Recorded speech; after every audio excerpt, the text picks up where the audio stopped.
उत्कल प्रदेश जेते प्रकार संस्कृति रही तन्मध्यरु पाला अन्यतम। मोगल शासन अमलरू सत्यनारायण पाला बा सत्यपीर पाला चली आसुछि। सत्यनारायण युक्त पीर सत्यपीर नाम एक पाला हिंदू और मुसलमान संस्कृतिर समन्वय को बुझाउछि। वर्तमान मध्य ओडिसा रे घरे घरे सत्यपीर पूजा अनुष्ठित होउछि।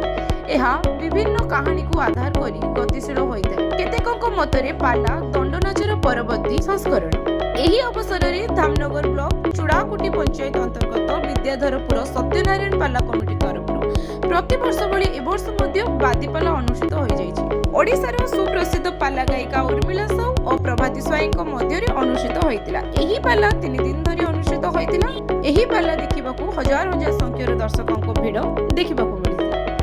धामनगरରୁ फिरोज साहଙ୍କ रिपोर्ट टाइम्स।